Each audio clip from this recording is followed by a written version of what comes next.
John Carpenter, a name synonymous with horror, a director who paints with shadows, a composer who scores our nightmares. Before Halloween, he was a young filmmaker with a unique vision. He had already directed Assault on Precinct 13 in 1976, a gritty, suspenseful thriller that showcased his talent. But little did he know he was about to unleash a phenomenon. Deborah Hill, Carpenter's collaborator and partner, was instrumental in bringing Halloween to life. A writer, producer, and editor, she was a true multi-hyphenate talent. Together, they formed a creative powerhouse, their combined skills proving to be the perfect recipe for a horror masterpiece. Carpenter and Hill's partnership was a meeting of creative minds. They shared a passion for storytelling, for crafting characters and narratives that would stay with audiences long after the credits rolled. Their collaborative spirit was evident throughout the filmmaking process, from the initial brainstorming sessions to the final cut of the film. And so from the minds of these two individuals, a simple yet terrifying concept was born. The story of Michael Myers, a masked killer who returns to his hometown on Halloween night to wreak havoc. The inspiration for Halloween came from a simple primal fear, the boogeyman. This fear is deeply rooted in our psyche, a universal dread that transcends cultures and generations. Carpenter envisioned a relentless, unstoppable force of evil, a shape lurking in the shadows waiting to strike. This force was not just a man, but an embodiment of pure malevolence. He wanted to tap into the universal fear of the unknown, the terror that something wicked might be lurking just out of sight. This fear of the unseen, the hidden, is what makes the horror so palpable. The idea for the film was sparked by a conversation between Carpenter and producer Irwin Yablans. They discussed the potential of creating a horror film that would resonate deeply with audiences. Yablans envisioned a film about babysitters being stalked and murdered on Halloween night. This concept was both simple and terrifying, playing on the vulnerability of young women alone in a house. Carpenter, intrigued by the concept, took the idea and ran with it, injecting his own unique blend of suspense, atmosphere, and dread. He meticulously crafted each scene to build tension and fear. Carpenter and Hill crafted a story that was both terrifying and relatable. They focused on creating characters and situations that felt real, making the horror more immediate and personal. They set the film in a small, seemingly idyllic town, a place where everyone knew their neighbors and doors were left unlocked. This setting made the intrusion of evil even more shocking.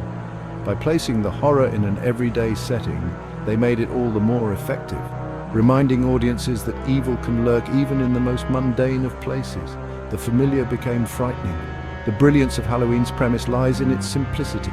It strips away the extraneous, leaving only the raw, unfiltered fear. There are no complicated backstories, no convoluted plot twists. The narrative is straightforward, allowing the fear to take center stage. It's a pure and primal story of good versus evil, light versus darkness. This timeless battle is what gives the film its enduring power, and sometimes the simplest stories are the most effective. They resonate on a deeper level, tapping into our most basic fears and emotions. Halloween launched the career of a young actress named Jamie Lee Curtis, who would become known as the Scream Queen for her roles in countless horror films.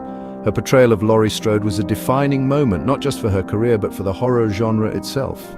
As Laurie Strode, the resourceful and resilient babysitter, Curtis delivered a performance that was both vulnerable and strong, making her an instant icon in the genre.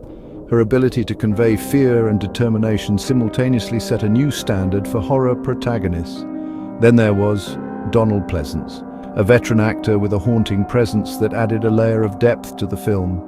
As Dr. Sam Loomis, Michael Myers' psychiatrist, Pleasence brought a sense of gravitas and urgency to the film. His portrayal was not just of a man chasing a killer, but of someone who understood the true horror that Myers represented. His performance was a study in controlled fear. A man who understood the depths of Myers' evil and was determined to stop him at all costs. Pleasence's intensity made the audience feel the weight of the danger looming over the characters.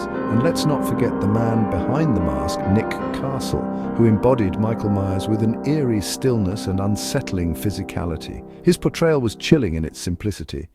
Castle's performance was less about acting and more about embodying pure, unadulterated evil.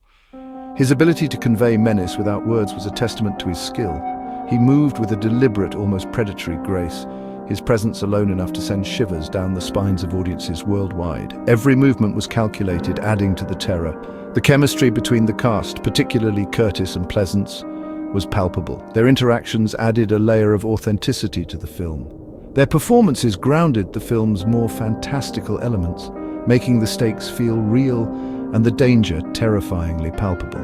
The combination of their talents created a horror experience that was both believable and deeply unsettling. Halloween was a true independent film, made on a shoestring budget of $300,000. This was a fraction of what most Hollywood films cost at the time. Carpenter and his crew had to be resourceful and creative, using practical effects and clever camera work to bring their vision to life. They had to think outside the box to make every dollar count, which leads us to this film's most iconic plot device that, mind you, was purchased for $1.98. Who knew a simple Captain Kirk mask painted white could become so iconic?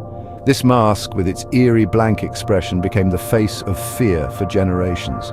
The film was shot on location in South Pasadena, California in the spring of 1978. The choice of location was crucial in creating the film's fictional small town of Haddonfield, Illinois, for Myers to unleash his murderous rampage on. The filmmakers used real houses and neighborhoods, adding to the film's sense of realism. This decision helped ground the supernatural elements in a familiar, everyday setting. The crew worked tirelessly, often shooting long hours to make the most of their limited resources. Their dedication and passion were evident in every frame of the film. But their hard work and dedication paid off, resulting in a film that looked and felt far more expensive than it actually was. The end product was a testament to their ingenuity and perseverance. Carpenter's use of Steadicam shots, a relatively new technology at the time, added to the film's unsettling atmosphere. This technique allowed for smooth, continuous shots that heightened the tension. This was most evident in the iconic opening scenes of the film, as we see from a young Michael's perspective as he stalks his sister Judith. The camera seemed to glide effortlessly through the environment, giving the audience the feeling that they were right there with the characters, experiencing the horror firsthand. This immersive experience was groundbreaking for its time. Despite the limited budget and tight schedule, Carpenter and his team never compromised on their vision. They were committed to creating a film that would stand the test of time. They were determined to make the scariest film possible, and I'd say they succeeded in spades. Halloween premiered on October 25, 1978, and it quickly became a word-of-mouth sensation. Audiences were captivated by its suspenseful atmosphere, relentless pace, and unforgettable villain. The film was a sleeper hit, far exceeding its modest budget and establishing John Carpenter as a master of horror. Critics praised the film's effective scares, eerie soundtrack, and Jamie Lee Curtis's breakthrough performance. Halloween tapped into a primal fear of the unknown and the familiar, striking a chord with audiences that resonated long after they left the theater. Despite its initial success, Halloween wasn't without its detractors. Some criticized its violence and what they perceived as its exploitative nature. However, these criticisms were overshadowed by the film's overwhelming positive reception. Though Psycho is credited as the first true slasher movie, it was Halloween that truly perfected the bloody and brutal recipe, and its success paved the way for the slasher boom of the 1980s. But though many have tried, few could match this masterpiece's impact and influence on not only horror, but filmmaking as a whole. Thank you for watching, and sweet nightmares wherever you are.